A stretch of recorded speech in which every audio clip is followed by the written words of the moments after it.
You've got the button, and Fred's got the button. Who? Fred. Hey, I'm Fred Van Lente, writer of Marvel Zombies, The Future Is in the Comic Book History of Comics, and this is Splash Pages.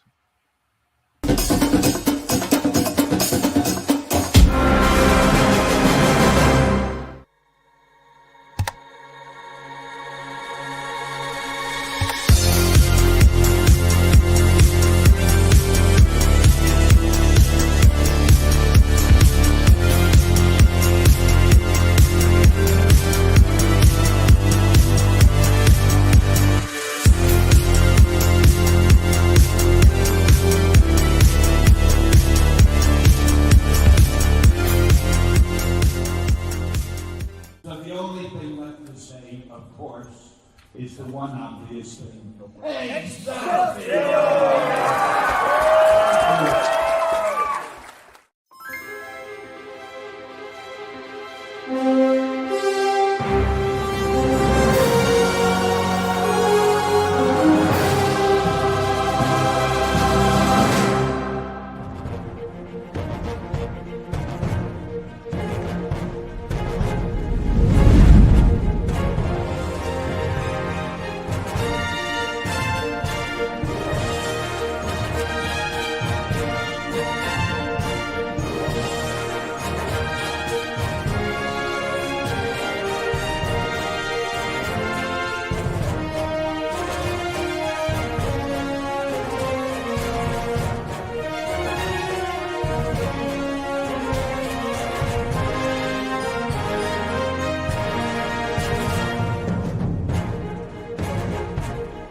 What's wrong with him?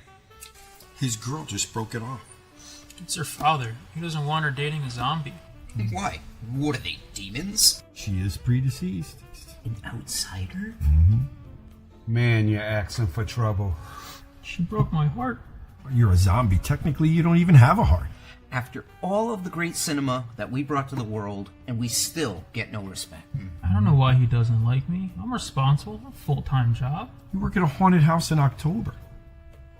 I'm trying to be healthy. She's a vegan, so... Wait, you're giving up meat? Oh, come on. What are you gonna do? Attack a farmer's market to try to impress her? Now, if he was a vampire, he'd have a much better chance with her death. Yeah, those pretty bastards. I didn't think this would be that hard. Hard? Man, I'm a zombie and I'm black. Oh, here we go.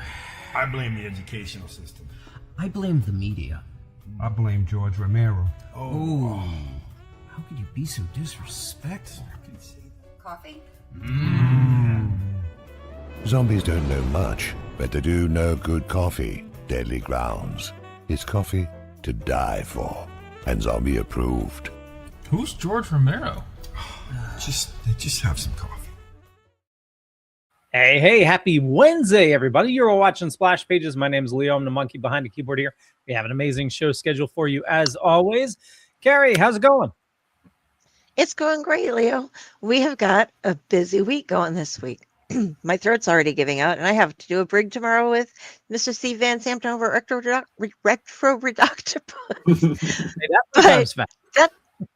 But that's tomorrow. Tonight, we are going to have fun with our guest talking comics and a bit of a play as well. So let's get the show on the road so we can get there.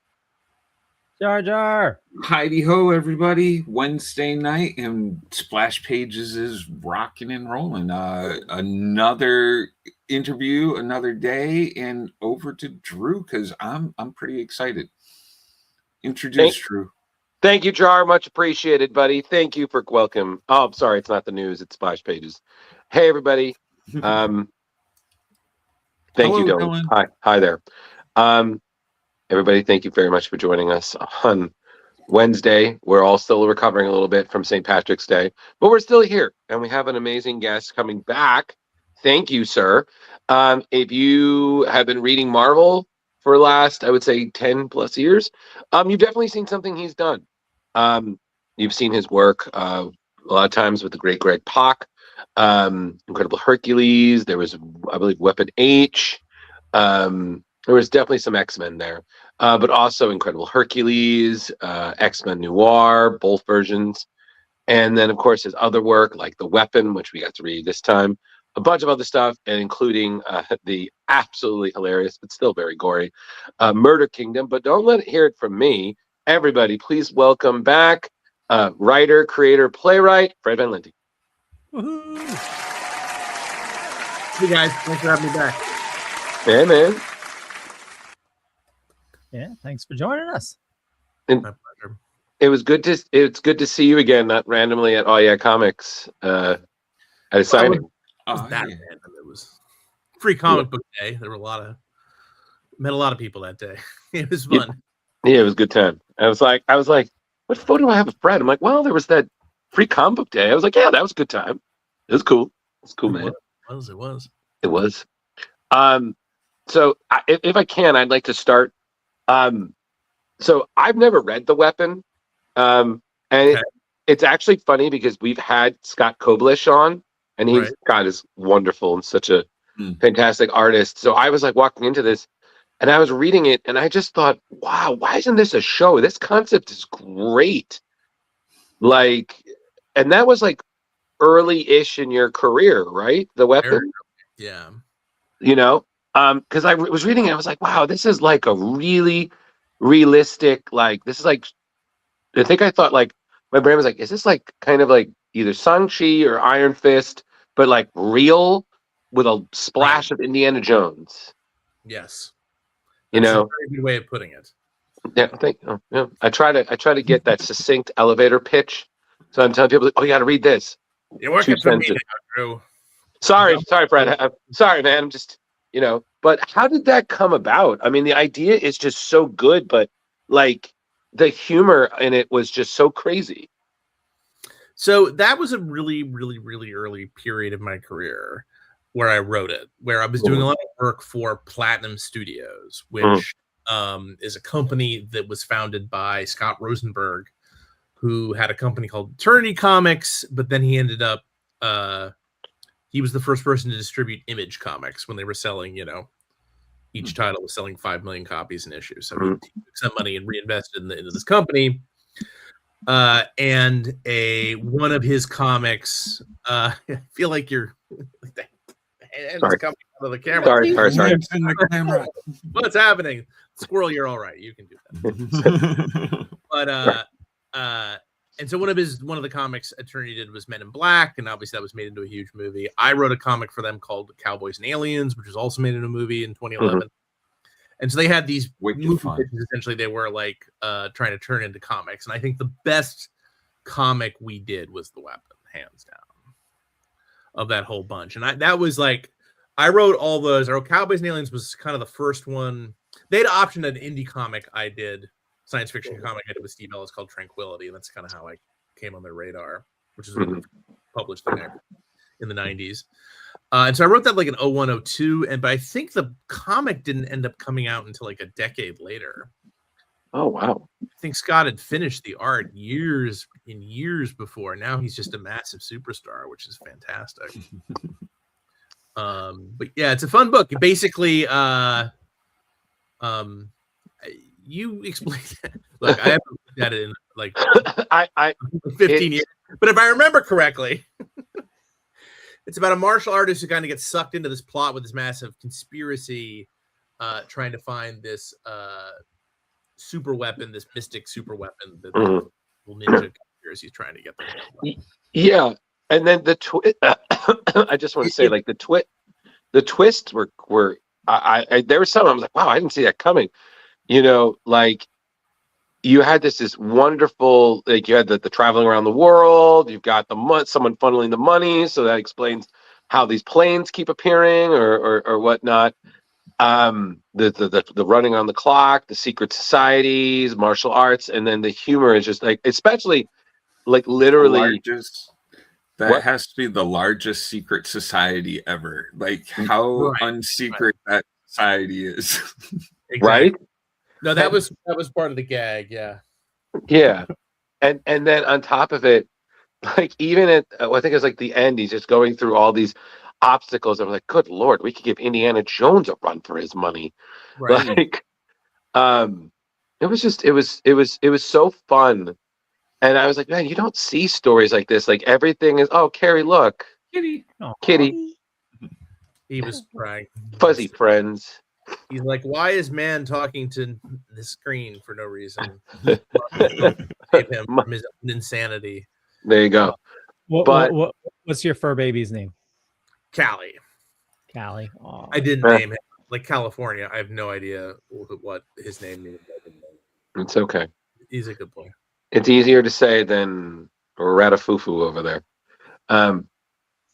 Don't Carrie. You want to hit the Reddit?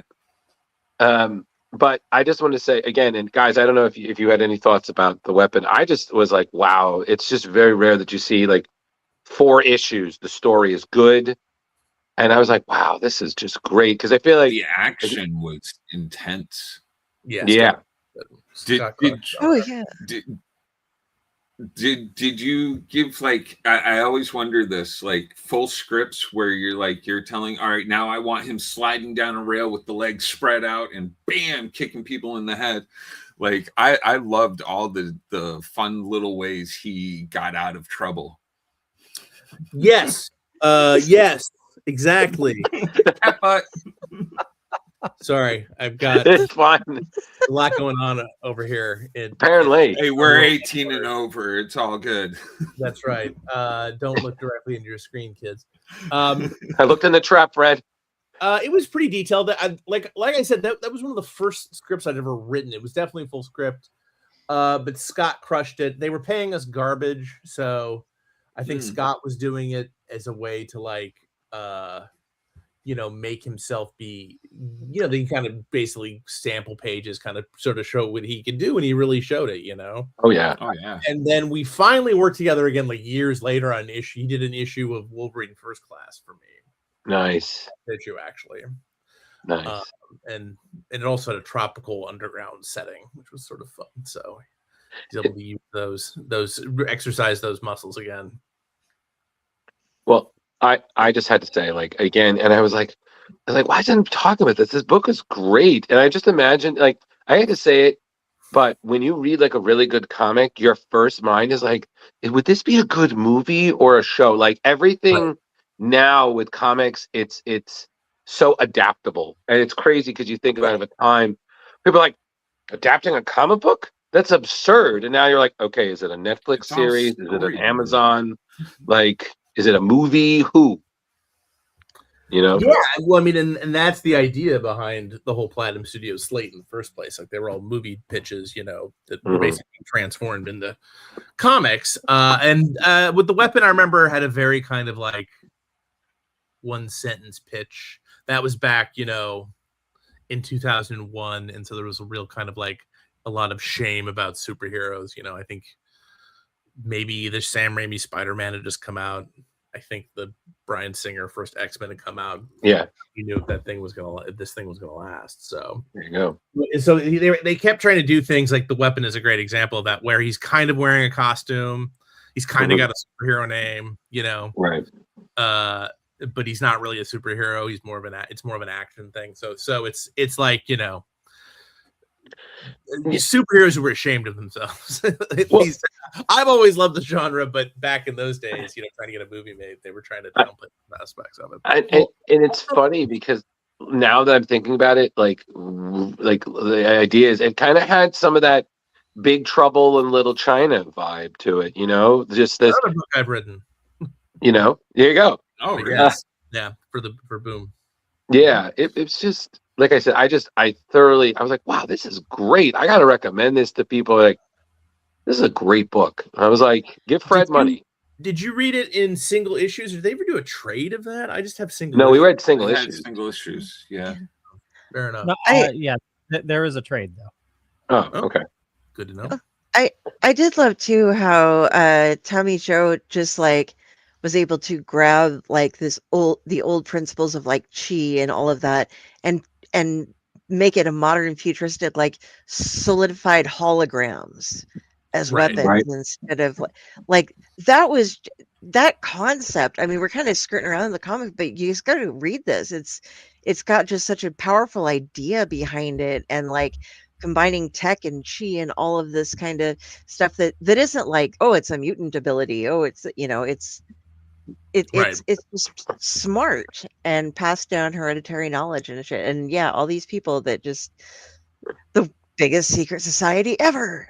Yeah. I mean, being the pretentious guy I was very influenced. One of my favorite books is Foucault's Pendulum by Umberto Eco, which is a fantastic book. It's a satire of conspiracy stories where these people investigating the conspiracy end up accidentally creating the conspiracy.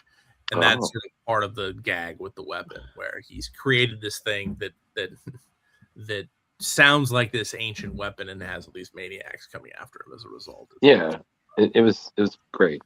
And then moving on to the next thing. But before we do, Carrie, I think you said you had some Reddit questions. Yeah, we posted up that we're going to be talking to you on Reddit, and one person would just like to sing your praises. That is Cutil1614. Yo, that's sick. Fred Van Lente is legit one of the most underrated writers at Marvel right now. His run on Archer Armstrong was incredible, and don't even get me started on how he handled the humor in Incredible Hercules. Dude knows how to balance comedy with actual character development. High praise. Wow. Thank you very much. High praise. And yeah, and then Hondo Brody. Fred, what's the next project you have in the works with Valiant?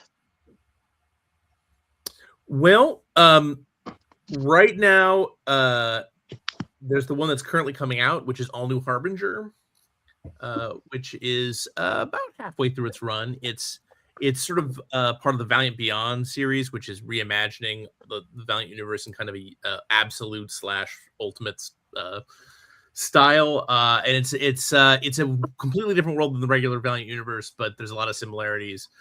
What's cool though is Obadiah Archer, from the co-star of the aforementioned Archer Armstrong series, is the leader of the Harbinger team. Basically, the Harbingers have always been Valiant's kind of off-brand X-Men, so I decided to lean into it, the X-Men of it all, and sort of do things that Marvel wouldn't be able to do. And so in my book, the Psiots, the mutants, if you will, have taken over. Like, it's not like they have their own nation; they've just taken over everything and are attempting to do kind of a benign dictatorship. And this book sort of explores the pluses and many minuses of this.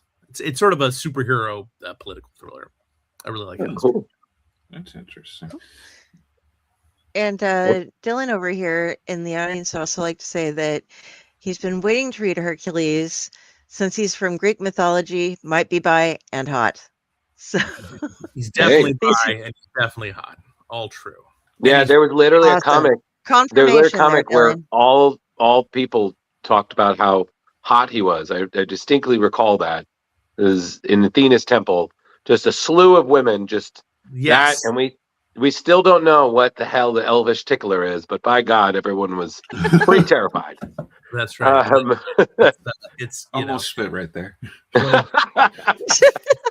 the most closely guarded secrets of the 9 worlds. Exactly. Jar, listen, all you need to know is they don't call him Incredible Hercules for nothing, if you know what I mean. You know, but where's his skirt to show it all? Indeed. So, one that I would love to, we could carry. Is there more? I don't want to hold up if there's more. No, that's all I had. We just, yeah. X-Men Noir. Like again, I didn't even know that. Like, this was conceived by you and your collaborator Dennis Calero at a Wizard World Philly, right? That sounds right. Yes, we wanted to do something. We were trying to get stuff off the ground at Marvel, and Marvel has this obscure Golden Age character called the Angel. That he's like a detective who wears essentially a Superman costume, right? And a mustache. And so we were pitching something, and he appeared with Human Torch and Submariner in an anthology called Marvel Mystery Comics back that started with Marvel's first comic was called Marvel Comics. And it became Marvel Mystery Comics. And so we're pitching that, and basically at the same time, the Spider-Man Noir pitch had come in. You know, right. Now Nick Cage is doing the TV show and everything. And sure, X-Men Noir will be just down the pipe. Just absolutely. So because of obviously the name connection with Angel from the X-Men, we turned it into the X-Men Noir series.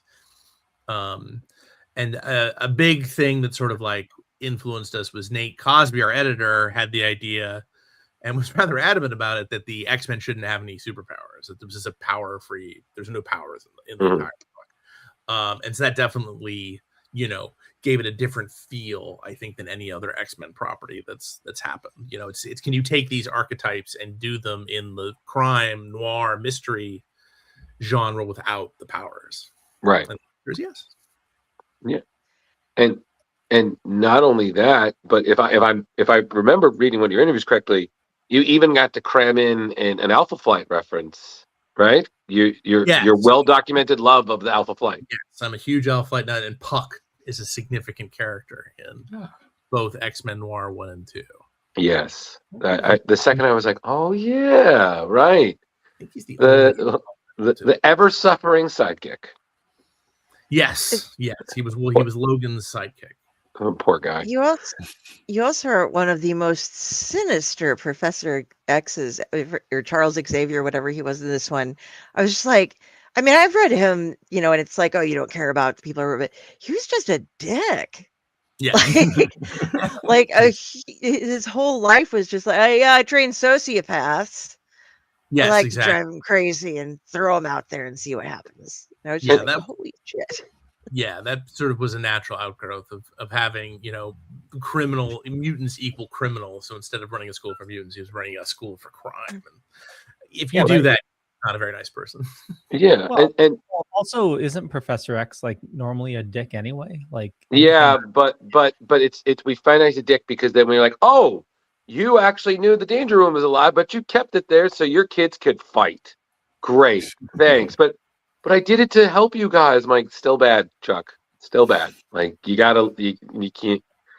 Ends didn't justify the means, my man. Like most characters who've been published continuously since 1963 have they never say one thing. They just go rise and fall, always all over the place. I mean, Professor X may have the title next to like Jean Grey of the most killed off comics character of all time. Like they killed him off in like X-Men 5. Like they took him off the board. So this is a long-standing tradition.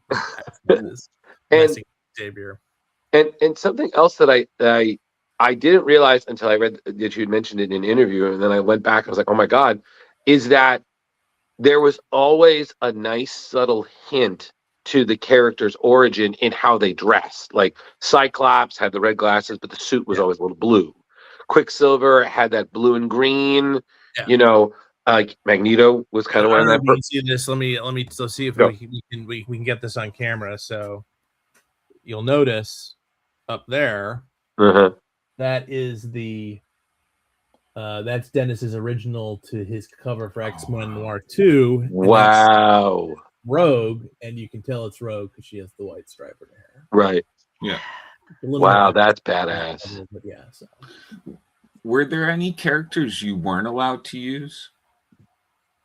For X-Men Noir, no. My problem was so many characters because I loved as a kid, I loved this Lee Kirby X-Men, so I had all the original X-Men in there. I had the and then I had all the Brotherhood of Evil Mutants characters. Well, and then I brought back the all-new X-Men. There was a sequel so that I could cram in Storm. Oh yeah, Nightcrawler and everyone's favorites. But no, I will confess to not being the world's biggest X-Men fan. So it's always been a bit of a challenge for me. As a kid, I was not a fan of the whole. I wanted John Byrne just to do Alpha Flight forever. I was fair enough whatsoever. When you write characters you really start, like Wolverine is a classic example character I had zero interest in, but then when you write him, like I did the Wolverine kids book because of course why not? Kids want a Wolverine book, right? And then I did Wolverine First Class, and then you really you learn to empathize with the characters. If you don't, you're kind of a sociopath. Absolutely. Join the X-Men, be a sociopath. And another question I had is, I was reading, again, same article, that apparently there was a moment, I think this was in the first series, that you wrote a scene that Dennis loved so much that he exclaimed loudly about it on a plane. Do you know what the moment was? No, I don't. I'm sorry. Damn. I don't remember that. You mean he was buying? We weren't on the same plane. I don't know. I just remember it was just. Yeah, he just said that apparently in the interview, he was like, "Oh, he wrote this moment, and one of the issues that made me exclaim really loudly when I was reading it on a plane." So it's clearly all of them. So kids, go back and grab copies of X-Men Noir and X-Men Noir Mark of Cain right now. Right. Yes. Yeah. And speaking of, sorry. Continue. No, go. No. I was just gonna say. Sorry, Leo. You go. Sorry. No. I was gonna segue into something. But... I was going to say, Fred. Respectfully, our reader of the decade also had a similar has a similar affinity. The Squirrel Wrangler, the similar affinity about X-Men. So at one point, I remember I was talking to her about it, and she was like, "Yeah, why are they? It's a piece of glass. Why is everybody freaking out?" And I was like, "Okay, Carrie, I'm going to do my best to explain this. It's been a minute since I read X-Men, and just like, okay, like it's a rock. Why are they freaking out?" I was like, "Oh no, it's the gem of Sidorak. That's what gave the Juggernaut her powers." She was like, "Okay," like. I mean, Carrie, I'm sorry. I think I'm paraphrasing a little bit of what you said. Yeah. When we talked about it. But I'm with you, Fred. I've read a lot of different X-Men, but when I was young, going out and grabbing them, you get a story, and then you wait until you can afford comics again to find whatever else you can, and so it's like, and then there are only two of the same people that are in the team, right. And then this guy was off from the future, and so it got. It was easier to stick with other books for me than a lot of the team books. This guy is his own Grimm. Yeah, it was just so weird. And I was like, I thought she was with okay, well, whatever. And so I did get lost a lot back in the X-Men. I do like to jump in here and there, but it's always like I never know what team I'm going to get or what they're related to. So that's why I never understood back when manga was getting big, people complaining about, superhero continuity being so convoluted. It's like if you tried to read, One Piece from volume 30, like you're probably going to be lost. Also, don't even these long sprawling continuities. Yeah, I'm right there with you because with the live action, I'm like, do I want to try? And then I was like, I'm sorry, I do not have time to just sit through 1,000 episodes. I'm good. Like, even back in the day, that would have been a tall order. Now, God, no. Like, even less chance of a patience and less chance to stay up till 4 a.m. watching One Piece and then 2 hours of sleep, go work. I'm like, no, can't do it anymore. I'll die. I don't want to even find the One Piece. Just I have one last question before we pivot, Leo. Just because I know, like, you did the two.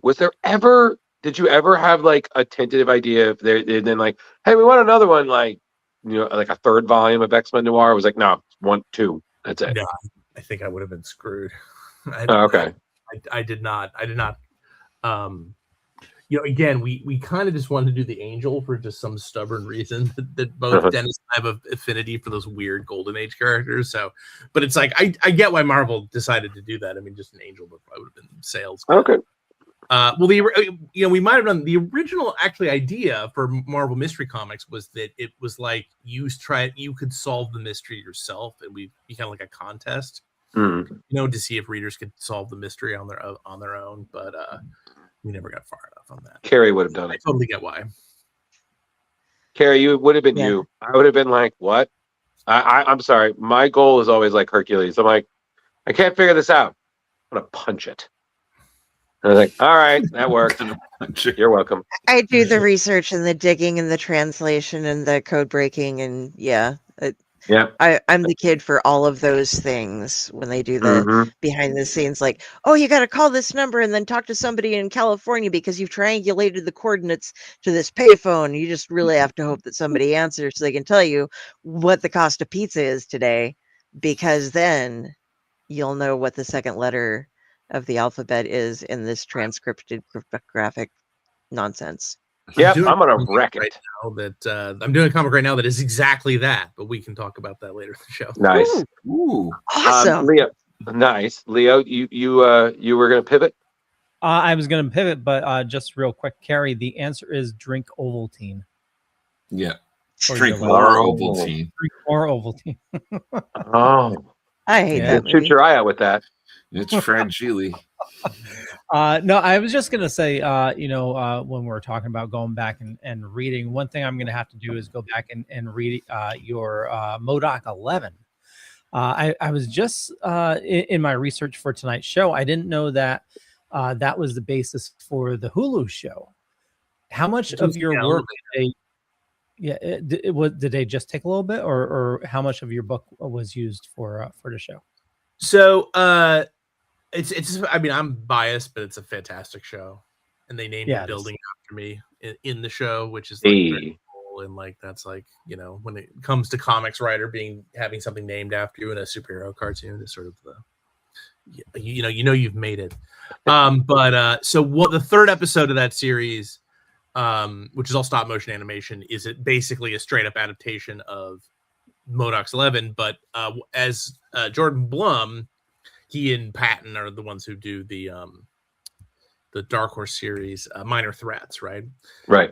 And I think they met doing MODOK, and he told me the problem with MODOK's 11, which is essentially a heist comic. It was me again trying to bring back an obscure Marvel title, in this case, supervillain team up. But I went to them like, okay, can I have Doctor Doom? They're like, no. Can I use Magneto? No. Can you use Sabretooth? No. Like, it just went down this list. Finally, MODOK, you can use him. And I go, okay. So I came with this idea that MODOK gathered together these Z-list supervillains for this big, incredibly crazy heist. And they essentially did that in the show. But, and, you know, this didn't occur to me at the time, but most of the characters in MODOK's 11, because I'm a huge Spider-Man nut, were Spider-Man villains. So Puma, Rocket Racer, Chameleon, and all those guys are owned by Sony. Oh, God. So they're not allowed... Marvel is not allowed to. Marvel Studios is not allowed to use those characters. Yeah. Okay. Without express written condition from permission from Sony, so they weren't going to bother in the MODOK show for that. So they had to replace all the villains. But oh wow. Except Angar, but they also replaced him like Angar the Screamer. But Armadillo isn't there. Made it in. He's a favorite. Yeah, those were all characters from me memorizing the official handbook of the Marvel Universe when I was a child in the 80s. Nicely done. That's impressive. Did you really memorize it? Because that is really impressive. I mean, I read it 700,000 times. So I don't have to ask. About reading it memorizing like it was my bar mitzvah or something. But yeah, just through osmosis, I pretty much figured it out. Yeah, that's incredible. Amazing. I wish I had that ability to retain information like that. No, there's still like there's just some weird facts. So I'm like someone Vance Astros from Saugatuck. I don't know why he's 285 pounds and he's 5'11". Fred, it's okay. I do that for this group. They'll ask me questions like, "Oh yeah, Drew, who did this?" And I'll just right immediately. But yet I was like, but there are certain things I'm like, what do I do? And like, how did you make it this far? I'm like, that's a good question, but do you also know the entire roster of all the JSAs throughout time? I do. When will that be useful? You never know. Drew has a very Drew's brain is very interestingly organized. It's got all of its categories. And sometimes this was fun. It was pointed out like 2 years ago. I was trying to figure it out. And once they told it to me, it made sense. Drew will speak in bullet points. as he's going through and having a conversation with you. It's like he's planned out, like, okay, I want to talk to this person. I'm going to give them a call. We're going to cover all of these different subjects, and we're going to do them in this order. And these are the other things that I'll branch off onto. And so if you're talking to him and you happen to go off subject, you'd be like, oh yeah, what about this? He'll like wait, let you finish, and then jump right back in and be like, okay, but back to this. We were here on, A.12. And yeah, so. Oh my God. He lets you finish? Sometimes, Yeah. yes. Yeah. Okay, you must be one of the lucky ones. I'm known for my digressions as well, so kindred spirits. This beer is not empty enough. The only thing I have locked in my head from childhood is the theme song for Green Acres. For some reason, I can never forget that. A good one. And Fred, basically, again, to reference the old Marvel Handbook, essentially there are times I'm like the Mark Gruenwald of the group. Sure. So, it's one of those. I'm like, okay. Like, oh yes, this thing that happened this one time once in 1985. And they're like, how do you know that? I was like, I don't know. It just kind of filed away randomly. I mean, I have an interesting Mark Gruenwald story. So Mark Gruenwald wrote most of the handbooks and was the Avengers group editor, wrote Captain America Forever. Of course. So I wrote Marvel when I was 15 earlier than that, 13, 14. Okay. A little town, Ohio, about wanting to break into comics. And he wrote me back, and he wrote me a very nice letter, and he sent me one of Roger Stern's scripts, one of his Avengers issues. So that was really holy inspiring. crap. He was a good dude. And you still have it? No. I tried to find it the other day. I couldn't find it. It was from this arc where they were fighting the heavy metal, the evil robot. Oh my God. So it was right after the Under Siege storyline, right, where the Masters of Evil take over Avengers. Amazing. So I do this column on the 13th Dimension website and was talking about the Roger Stern Avengers run, and I was trying to find it, but I don't. I'm sorry, I didn't mean to bring up a sore subject. It's all right. It worked out okay for me. Okay, yeah, here you are. Roger also did Marvel style plot, which is where you plot first and then artist draws, then you put in the dialogue. I've been a full script guy forever. Of course. But all right, so I guess the next one to bring up would be briefly if we want to talk about Archer and Armstrong, which again I another thing I've never read. I know that there was a previous version before. Right. Yeah. I started right with yours, issue 0, which I know is out of sequence, but I was like, no, I want to know what's going on. And I being a huge fan of Incredible Hercules, I had this moment where I was like, I'm seeing a lot of parallels between Armstrong and Herc. And I know that you had said in an interview that they're very similar, but you said that it's essentially it kind of came down to, I believe it was something about like the difference. They're similar because it's like the issues of myth, something like that. Okay, I believe you that I said that. I don't know what I was referring to specifically. I mean, the fun story about that is that obviously I was hired to do Archer and Armstrong because of Incredible Hercules, and as it turns out, Tom Brevoort told me later, when Marvel was generating the idea of doing the Incredible Hercules and they were arguing over what would work, Brevoort was like, "Oh yeah, I'll be like Archer and Armstrong," which was a book that Barry Windsor Smith had done in the 90s, and I never heard of Archer Armstrong until they approached me to do the renewed Valiant book, but they only asked me because I'd done Incredible Hercules. And Incredible Hercules only exists because Archer and Armstrong, you see, so it's like this snake eating its own tail situation. Yeah.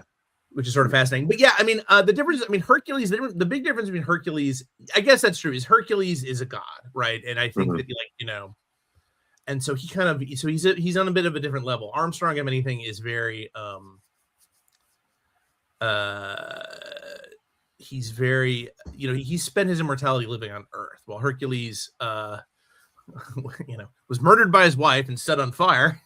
Yep. I hate it when that happens, and gets, she had her reasons, all right. He was not the world's greatest husband, and went up to heaven, right, and spent thousands of years in heaven, until, you know, Thor number 120, when Jack Kirby had him come down to Earth to beat up Thor, you know. Right.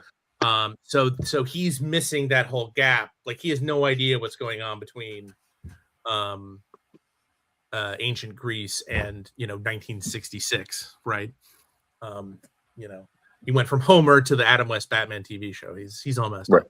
While Armstrong has just lived forever for 3,000 years and seen everything and done everything and everyone.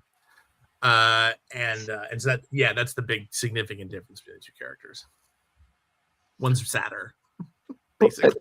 And the thing I loved about it is, like, again, you have, he's the, like, they had this, him and Archer just had this really wonderful, like, almost Abbott and Costello way about them, just with immortality and secret cults and ending the world and things. And I was just like, and a lot of the weapon, you know, thinking back on it, I would have made that connection until you brought it up, is, you know, a lot of that I was able to use, resurrect a lot of stuff from the weapon and put it in Archer Armstrong. It's that same kind of, you know, satire of conspiracy. Yeah.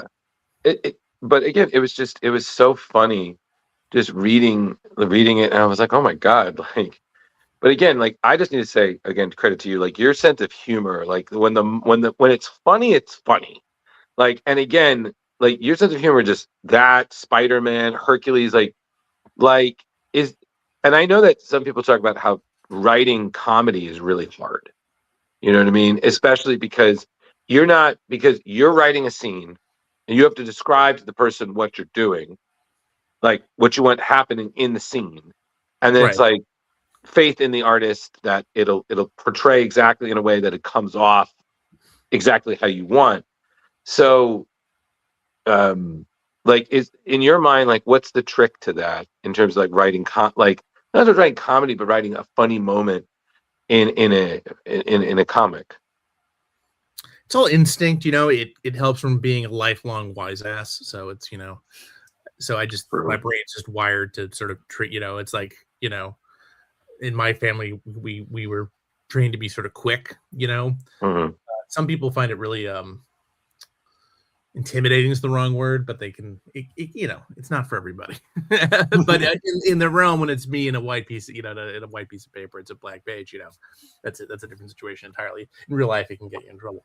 But and you know, obviously comics, it's in the word, are great for humor, and because of the pacing and being able to do pacing and page turns and stuff. And you know, you need the right artist. You know, the initial artist on Archer and Armstrong was Clayton Henry, who did one of the funnier and better Herc arcs.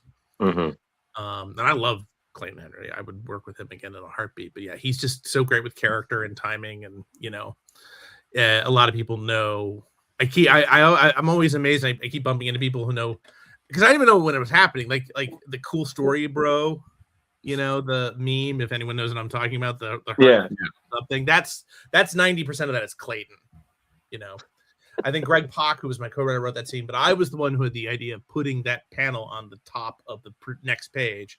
Greg had it down on the bottom. I was like, no, this is gonna be a big moment. It's got to be a page turn reveal. So I put it up on it. But then none of it would have mattered if Clayton hadn't nailed it. And I just need to say again, I still, and you can, these guys can back me up, I still sing the praises of Incredible Hercules. Like, we had Greg on probably a month ago. Yeah, Leo, Carrie, February, right? For Greg Pak? Like, right? It was a Saturday. Okay, yeah, it was like it was like the first Saturday of February, and we were just talking about it, and I was like I think it's been like almost 20 years since something like that. It's been a long time. It'll be 20 years next year. Yeah, and it's still funny. Like, just seeing him and Amadeus Cho just being mythological traveling idiots, it's just still brings such a smile to my face. And the blend of the action and the humor with the events of the Marvel Universe, like, you guys just, again, you did something that had never been done before in that regard, and it was just fantastic, to the tune of those old, I think, Don Knotts, like, traveling buddy, like, movies back in the day, you know? So I was just, again, needed to say, loved it. Thank you so much. If we to jump back real quick to the humor in Archer and Armstrong. Okay, first of all, the Necronomicon centerfold just killed me. Oh my God, yes. That was beautiful. But I love what gave you the Magabi chant or the Ika Ika Azarak, and then just throwing in random financial derivative contracts and stuff into this chant. But yeah, I love that you went and found like some real old-fashioned chant for asking for things. Was there a specific reason you chose that one, or because I know you're exceptionally well read? I just did random. I mean, all of financial stuff just sounds like, incomprehensible argot to me anyway. So I just kind of ran with that, and I love the idea of the Wall Street people, worshiping the devil. Just amused the heck out of me, and we got a lot of press. Like Time Magazine did a thing on the 1%, who are the villains who you're talking about in that sequence. Nice. And that got us a lot of cool press, because you never know what's gonna the larger culture is gonna pick up and run with. But that's really cool. Time Magazine. That's an accolade. Yeah, and then I got a lot of death threats from people who are like, "How dare you? How dare you make fun of the 1%? I love the rich. They'll save us." How you've really made it. Till you get the death threats. It's 2026. If no one hates you, it's because no one's paying attention.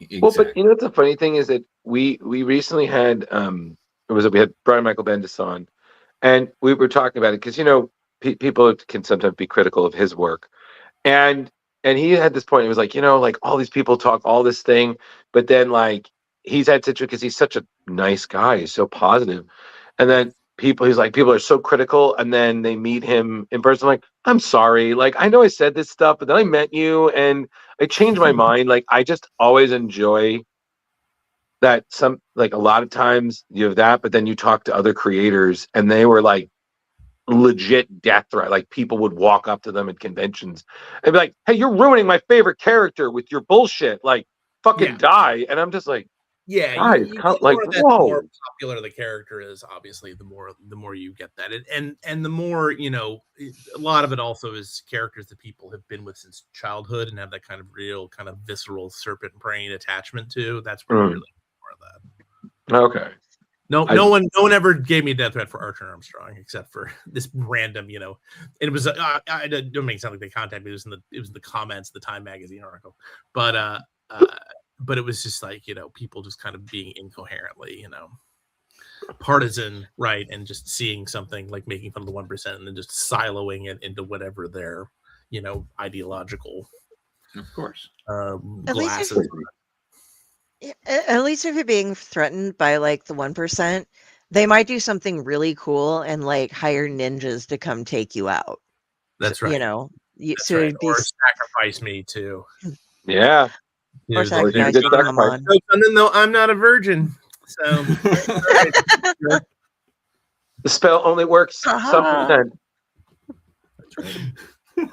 No, then that gets some Monster Squad level thing. What? You're not a virgin? Well, I did, but it doesn't count. Oh my God, we're gonna die. And the little girl, I'm like, oh my God, I hope you are. I'm like, oh God, come on, man, don't make that joke. That one has always made. I've always wondered, like, why are they always so like, oh, we have to find a virgin who's 16 and hot? It's like, you can have the 9-year-old that can still talk, it. Right. My sister loves that movie. She's actually in the Monster Squad documentary. Oh my God, really? Yeah. That's awesome. To this day, never seen it. It's a great movie. I'm not gonna lie. I feel like once you see it, you'll probably admit your sister like, saw the movie. I get, or worse, if you don't like it, saw the movie. I don't understand I thought it was fine.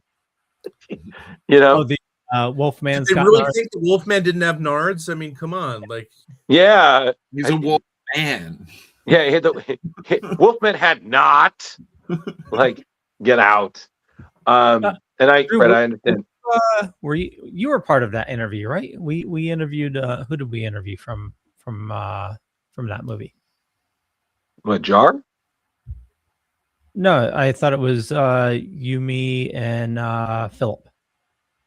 God, I don't remember. We've done so many interviews now. Just like Fred, like my memory is fogged. Like, Andrew Gower, that was it. Oh, okay, right, yeah, that was cool. But, what?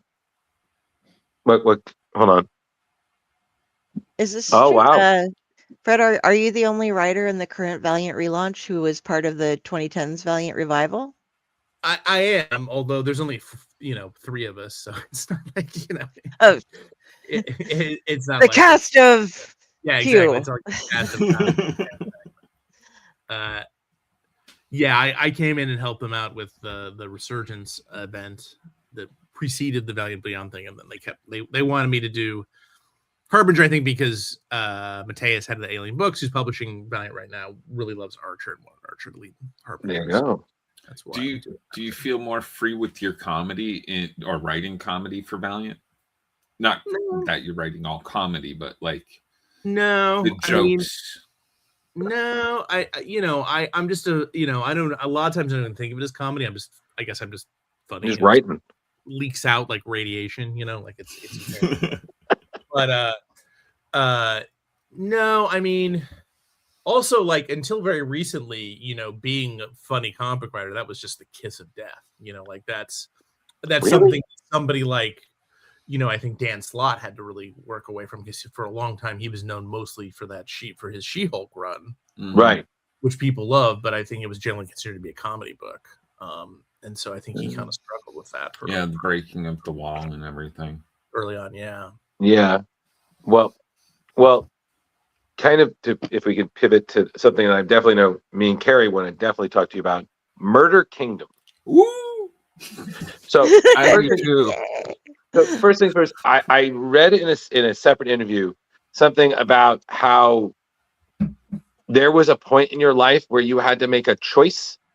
Your mother made you choose one thing or not, and the thing you chose kind of influenced your writing career. So do you ever wonder what would have happened if you chose contacts? No, I don't know. I just don't like sticking things in my eyes. I'm sure people, I know many people who wear contacts and they're like, it's not a big deal. You would have figured it out. It would have been fine. But I just can't believe I got a typewriter. I should have gotten a computer like a normal person, but I guess it was 1997, so they weren't quite as common as they are now. Very Ferris Bueller of you. Like, I asked for a car, I got a computer. What is this about? So much for being born under the wrong sign. Right. Can we actually know what the question was, since it was my mother gave me the I can't remember. I think it was my 16th birthday, 17th birthday, something like that. And she's like, you can have a typewriter or a contacts, because I guess they were comparable in price, but not okay. So I said typewriter. And then that was the first thing you wrote, was like a post-apocalyptic murder mystery in Disney World, right? Correct. Yes. The idea is that Disney World had been enclosed in a dome and persisted even though the rest of the world was wiped out during a nuclear war, except the radiation seeped through the dome, and so all the animatronics were animated, and there was this whole, it was basically a murder mystery about who killed Tinkerbell, and there was this first person sort of Sam Spade, Philip Marlowe type character who's the private detective and narrating it. And ultimately, you find at the very end is that he's Bambi. That's the big reveal at the end of the story. Is the private detective you've been following all along has been Bambi. Amazing. And so I've always liked theme parks. I love these close environments. I love the work that goes into the environments and everything. Mm-hmm. And so eventually I came up with the idea to do a slasher movie in which employees of a Disney-esque park are being murdered by a mass killer who's killing them based on the original gory, like Grimm's fairy tales. And originally was a novel, but then I pitched it to my friend Lauren Hutzeisen at Mad Cave, and we did it as comic. Your murders are gruesome. They are. I mean, they're oftentimes, interpreted from the Grimm's brothers, but yeah, thank you. And then, go, Carrie. Oh, and you chose I've read all of the Grimms, the original ones, over and over and over since I've been little. Read them to kids and stuff too. But Nice, you Carrie. chose some that weren't really as well, like the little tailor who kills 7 at once, Great blow but killer. 7 in one blow. But it's like he killed some flies, and you turned that into a really gruesome kind of death scene. So Yeah. it wasn't just Yep. the obvious ones that you grabbed a hold of for it. So Yeah. I was impressed. Yeah. Yeah, a lot of eyes being pecked out in those stories. A lot of the girl with no hands is just such a gruesome story to be. Yeah. I'd never heard of it until this. Yeah. That was. I wonder why. Yeah. And I okay. When things like this happen, the person I always want to apologize is the square above me. Leo, I'm so sorry. Because I feel like you're such a nice person. Me and Carrie always put you through this horror rigmarole. It's like was like that guy who forced AI to watch like a ton of horror movies and then write a script. It was just like the most basic horror depressing thing in the world. So Leah, I'm sorry. I hope we don't turn you into an unintentional slasher Giallo style. I'm pretty sure I did that wrong. If I survived the horror podcast I did, this is that's true. Yeah, That's yeah. true. Leo also used to go to horror cons and stuff. No, that's true. Yeah, and Killer of Snakes. So please don't. But and then Fred, I said this to you before. I did not know about the Disney World thing. That the whole thing about the people with scattering the ashes. Like, one, I did not know that's a misdemeanor. It makes sense. Yeah. Had no idea. It's a misdemeanor pretty much any state, but yeah. Yeah, I did not know that. So, and then Carrie, I was talking to Carrie about it, and she's like, "Oh yeah, that's a thing. Like, people are still getting arrested for doing it." And I'm just like, "Are you for like what the like?" I'm sorry, that kind of blew my mind because I've been to Disney World like a few times in my life, and now I'm suddenly very suspicious about anywhere I sit on any ride in Disney World. You should be. You've definitely inhaled dead people. So let that anyone watching beware of your seating. And if somebody is carrying apparently what looks to be a flask on the thing, the other row. Or just wait. Might be inhaling human. It's not, yes, it's not cocaine. It's grandma. Well, or they could just go to the Star Wars section of Disney World, and it could be just say it's Uncle Ben and Aunt Brooke. Get out of here with your bullshit. Grandpa's cosplaying. Uncle Ben, get out of here, Jimmy Olsen. What the hell is your problem? Oh my God! I have to take my grandparents to Terrificon this year. No, you don't. No, you don't. Yes. No, I was just going to ask. Here's Nada. You say you like. What is your favorite amusement park that you go to? That's a great question. I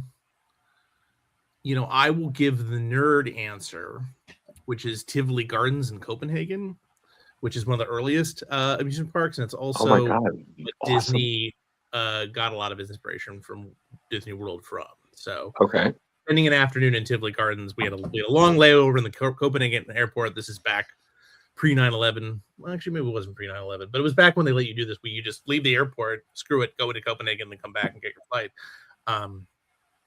It's really awesome. It's really, really, really cool. Does this mean you're also a fan of roller coasters or just theme parks? Not as much. For some reason, as I've gotten older, I've become a real wuss when it comes to heights. Okay. So the joy of sitting through a roller coaster is diminished considerably by the clack, clack, clack, clack, clack, clack, clack. See, I'm not so bad on roller coasters, but there's this one ride where you just sit in like a swing seat, and it's just all it does is spin, but it goes up like 150, 200 feet. And I'm like, no. Fred's like, that's a big no. I will watch you do it. I'm on the ground. And I've always been terrified of Ferris wheels, just because you're so sort of open. But like, for some reason, the roller coasters for a long time didn't bother me because the G-force is just kind of, right, put you back in your seat. It's over so quick. But Ferris wheels, you're up high up. It's just air everywhere. You're up there forever. So yeah, so I worked in an amusement park. As a kid, I was a fry cook. So I knew a lot of the behind the scenes stuff, and so but it was cool reading about all the the Disney. And Lauren, my editor, is a huge Disney adult. She got married in Disney World. She's one of those people, and so she knew a lot of insight and with a lot of that stuff. Well, and you clearly, like I said, you had such an affinity for theme parks because the little references in each one, I gotta say, I'm sorry, the dance hall of the presidents with the hot shirtless Abe Lincoln killed me because I didn't catch it the first time. Second time, I was like, stop it. Yeah. I was like, if there's a 4-7 years remix, I'm done. Like, that's definitely a lot of stuff that I think I managed to get everything in there that I'd come up with for the amusement park. But yeah, I was particularly proud of the dance hall of presidents. Yeah. Do you ever consider revisiting that universe? Because God, Drew wants a show of the weapon. I want a show of this. A cartoon of this would be so. Well, Murder Kingdom is something the studios that I've gotten a lot of Hollywood, nibbles, back very recently. So we'll see. Keep your fingers crossed. That's a possibility. Absolutely. It was so good. And I even like, again, even the spooky forest, the Dracula castle. I was like, up into the haunted mansion. This is great, man. What a wonderful homage. It's all book accurate too. I'm a huge Dracula nut. So nice. I'm gonna make the most book accurate. And now I'm blanking on that. There's a specific word for those kinds of rides where you sit like the haunted mansion in Dracula's castle, where you just sit in the thing and it moves you through the. It's fun. The most famous one is the most beloved one is the Amazing Spider-Man ride from Universal, which you guys as comics fans may have heard of. It predates the Sam Raimi movies, and it's very so great. Yeah. I don't think I've ever been on that one. Highly recommended. It's in Universal. I don't go to amusement parks. I can't deal with the people. I can handle maybe doing like a trip to Kansas City and doing the Worlds of Fun with the family every now and then, or I could when I was younger, but now I'm just too claustrophobic and I always recommend Disney just one time, but like you said, there's just if you go like during a holiday, oh my God. No, okay, don't do it. No, she can't. She couldn't. No. Yeah, I'm epileptic too, so if I get way overdone, I like just collapse and twitch. So it's like entertaining and traumatizing for everyone. Free show. Yay! And, when I was moving back from Florida, my brother and my sister helped me move, and my sister said, I'll help you move, but you need to take me to Disney World first. Yeah. She loves it. She goes all the time, but I've only been a couple times. So I take her when we're heading on back, and it is so friggin' mobbed.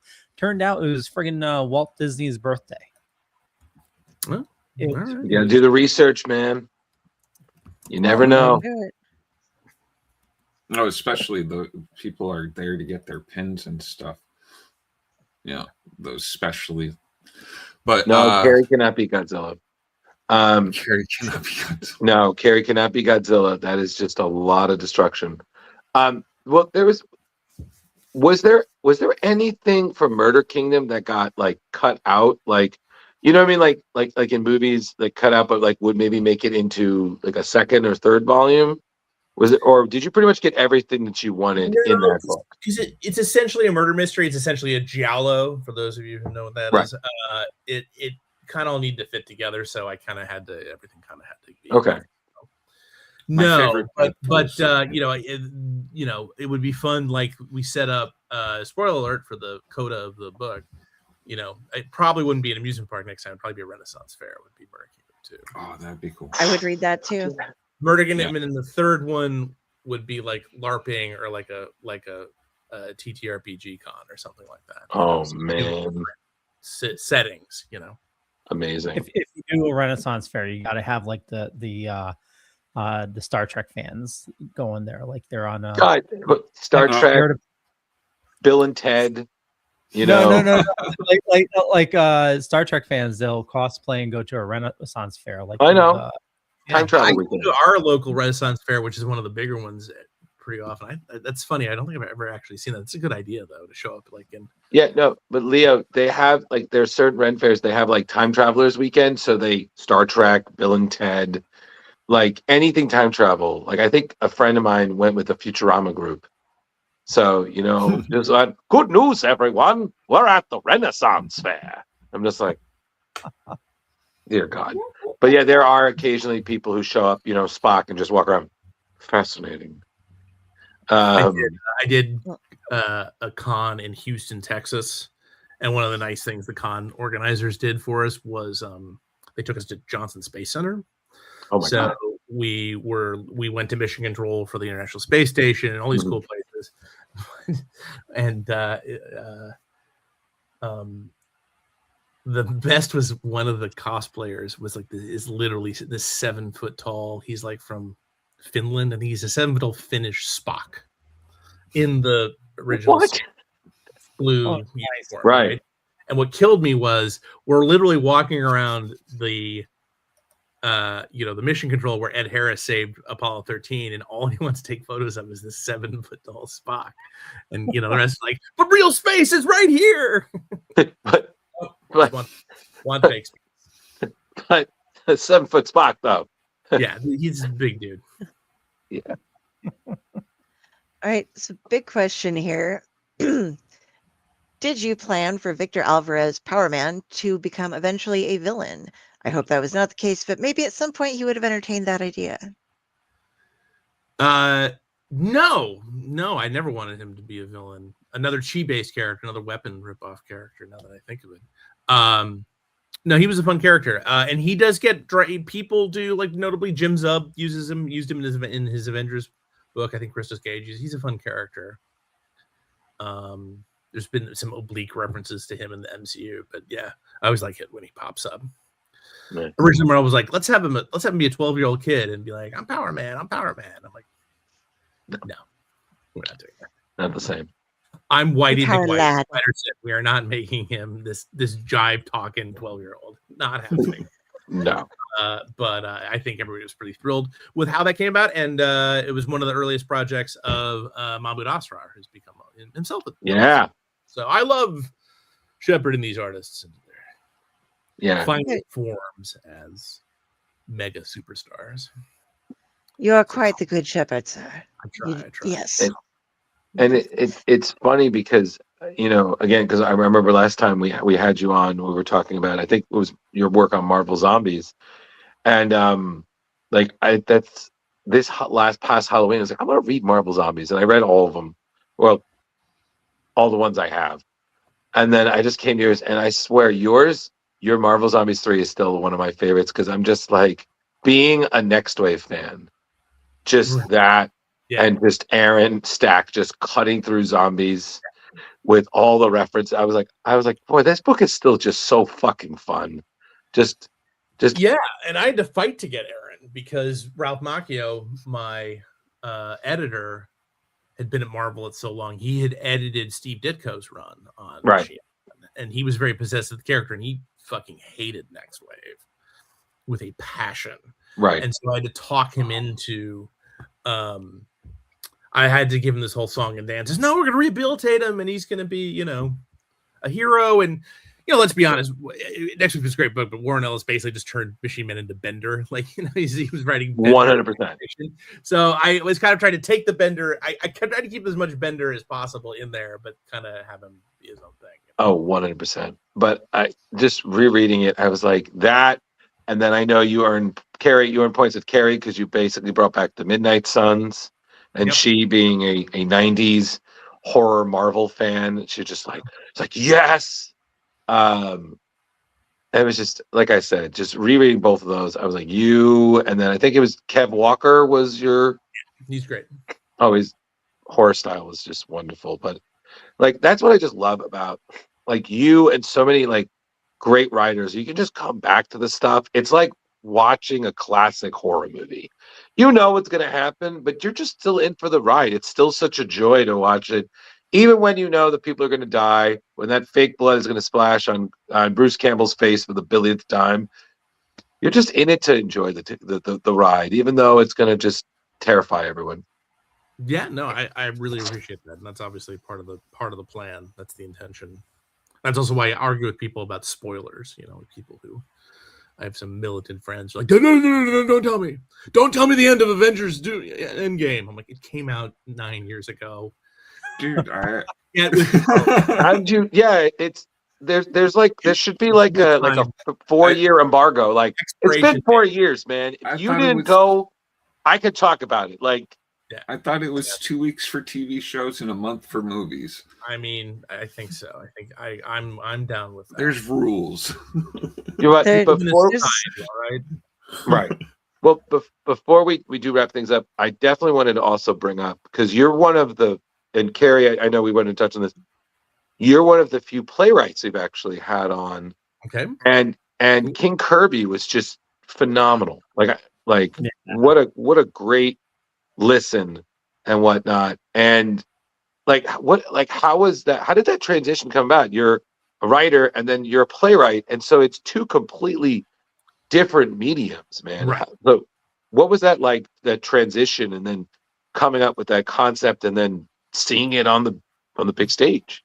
Yeah. Well, it came about for a number of things. Like, even though, I studied theater in college, so it wasn't totally alien to me. My wife, or my girlfriend, when I wrote the first draft, then is a playwright. So I sort of was copying her. I had attempted to do a biography of Jack Kirby that I never finished, but then I did this play, and it was all right.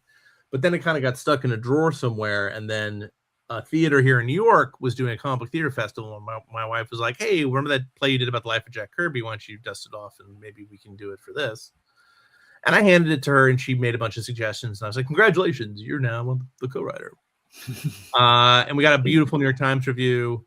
We had a really very successful run. It's been done all over the country. It's been done in Canada. I'm excited to report to y'all that it's going to be back here in New York City in August, or over Jack Kirby's birthday. So yes, let's go. In Industry City, if you Brooklynites may know where that is. So that's very exciting. At Brooklyn One Theater. It's literally next door to St. Mark's Comics, so it's very appropriate. Congratulations. Theater is. Yeah, thank you. No, it'll be really neat. And so it's very exciting. And like I said, my wife is flying to Omaha in 2 days to go see her play the Rocketmen in Omaha. So, congratulations. She's the full-time playwright of the family. I am a comics person who moonlights as a playwright. She's a playwright who occasionally writes comics with me. Make it work. Yes, exactly. So I try to was grab there her any- and take her out to dinner, but All right, one thing at a time, guys. Leo. Go ahead, Carrie. Leo. Was Leo, Carrie, Make up Leo. Okay, so when working on the play, you mentioned that you did worked on a biography for Kirby, and you also did the history of comics. Was there anything that you learned about Jack that you thought was too crazy that you couldn't include, or or that you didn't know before that you really enjoyed that had to make it into it? Like, I didn't know he worked on Popeye, when I was listening to it, and Yeah, I mean, he just was kind of the zealot, right? Who just appeared in all these throughout comics history. He was one of the first people to do creator-owned direct market comics, in the very early 80s or maybe it was late 70s.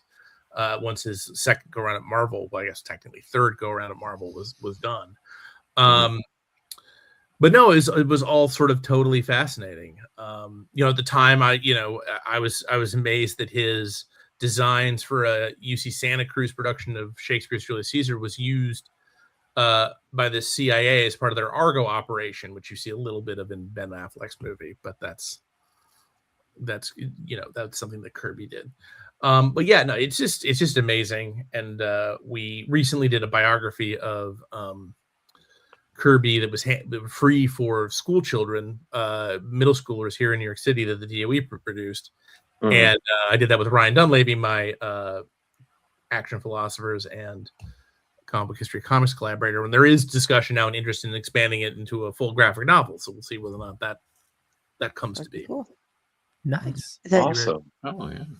The relationship between Stan and Jack is just so messed up. Like they kind of exist and bounce off each other and feed each other so well, but I don't think either one, in the couple of different ways that I've seen them portrayed and learned over the years, it seems like they're both kind of clueless towards what the other one is really trying to do.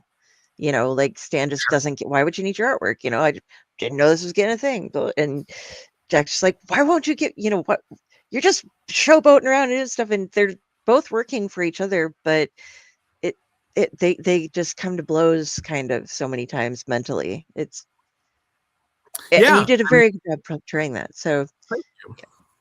I mean, I think fundamentally, you know, and I don't, you know, I get a lot of flack from online from what I like to call the Kirby Taliban, who are people who think the only reason to bring up Stan Lee in the context of Kirby is to, like, dig his corpse up and beat it with sticks. But you know, I think that, and I don't really mean this as criticism. You know, you have that great clip at the top of your show where he's standing next to Steranko and yelling Excelsior. I think that's the guy he wanted to be always. You know what I mean? Like, which is not to say he didn't care about the comics, he didn't care about stories, he didn't care about the fans. It was very much a stepping stone. He wanted to be a celebrity, right? He's a guy who really wanted to be famous, and through this bizarre set of circumstances, it's the comics that got him there. Right. And I think Kirby was a guy who wanted to create and be in his room and be hunched over his drawing board to create things. And that is where he ended up. And I think both men ended up using each other to get to their respective places, but because they were such different people and had such ultimately different goals, there was a lot of conflict there. You know, and obviously I don't need to, it wasn't just Kirby, right? Ditko couldn't stand Stan Lee. Wally Wood couldn't stand Stan Lee. Right. You know, so it's not like Kirby was the only person who had problems with Stan Lee. Right. But I mean, again, it's so funny because I feel like we as fans, we build these creators up. They're, you know, like Stan Lee, you know, it's Jack Kirby. Like, these are considered the legends. Like, these are among the legends of what is considered quintessential comics. But then you forget, like, because you do it and you did unconscious idol worship, you don't realize they were people too. They had bad days. They did things that they would later on regret. They hurt people. You know, they accomplished greatness, but there were compromises. There were sacrifices. There were regrets. Just like, you know, and then the end, eventually their number was called and whatnot. And again, there's always going to be great debate about it, but it's just, I think you encapsulated that struggle so well in terms of the humanity of both creators. Like, it's easy to think of them as larger than life, but they were just people like us who just had an incredible opportunity to do something that they'll always be remembered for. So. Agreed. Well said. The beer. The beer. The beer. Wait, there's only water in this beer. All out of beer. Time to end the show. Speaking of liquids, I also want to make a nod to you showing off your horror tiki membership card there going on. So I don't know if you yeah. My Cthulhu. Yes. I got this hoping it would my sister got this for me. My sister gets me a lot of things that are awesome. This is one of them, and I got it because so the cat. It's too heavy for the cat. Knock it off. But that was smart. It was a couple cats ago. This new cat, the orange one, is more than capable of knocking the cup off. So. Wonderful. Yeah, indeed. All right. Well, Leo, I think we're good. Do you want to sign off? Yeah, we'll wrap things up. And just real quick, you mentioned the Stan Lee clip in the beginning. That was actually one of his, not his last appearance, but one of his last appearances. And Rhode Island. Yeah, and we were the only outlet that recorded it, which was crazy. Like nobody else recorded it. And There you go. You're also Yeah. caught up in the moment that you were actually the person who's like, "This is great." Yep, exactly. Yeah. Good call, Leo. Yeah, got the whole panel too. It was pretty cool. Nice. But before we wrap things up, with your busy schedule, is there anything you have a chance to currently read in the comics verse, or? I saw my buddy Gabe Hardman at Emerald City in his Arcadia series for DC, starring Green Lantern, Batman, and The Question. Question. You guys should check that out. It's super great. Reading it. 3 have come out. 1 more is about to come out. He's doing a really fantastic job on it. Drew, is there anything you're not reading, Drew? Nope. No, sir. I'm reading something right now while doing. I'm reading. I'm literally sure. looking at what we're reading for next week. Okay, so I'm Fred. Get out of my head, man. Okay, back to Disney with ye. That's right. Well, I want to let everybody know that is watching. Let me share my screen just real quick. If you want to learn more about Fred, if you head on over to our Splash Pages site, we're doing something new where each creator gets their own dedicated page on our site where you can find the links like to Fred's website, his Instagram, a bunch of information about it, and also for like the interview pages, you can find out what we're reading. Get more information on that, and then just find out if you want to get a start with Fred. There's also a starter's guide there as well. Very cool, awesome stuff. Looking sharp there, Leo. It's getting there. It's getting there. I know we have your Instagram. Is there anywhere else on social media like people following you? I do a lot on Facebook and Blue Sky, and Instagram these days seems to be where the comics fans are congregating. So, yeah, that's a good one. And just my name, it's @FredVanLente. Yeah, and are there any conventions you have planned that people can see you and get their books signed and talk to you and just find out more fun facts that the Fred Van Lente style? Yeah, well, C2E2 is coming up in Chicago, and then Brian and I will be actually Syracuse University is having us up for their Comic-Con. That'll be the 3rd Sunday in April. Wow. Awesome. And then we're doing Heroes Con in North Carolina in June. And of course, we are fixtures at New York Comic Con in October. Of course. Doing that as always. Our local show. Gotta love it. I'm waiting for one of these creators we have on to announce Terrificon on their list. Just be like, I know. I keep bugging get to John see Suchis you. to get me. I know. I keep bugging John Suchis to get me out there for Terrificon for us because I do trivia with him on Word Balloon sometimes. So. Oh, nice. Yeah. But so far, kids, right?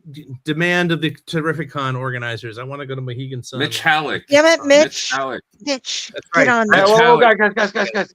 Shh. We gotta get him on first. Then we can say this. If you say his name 4 times, he might show up. No.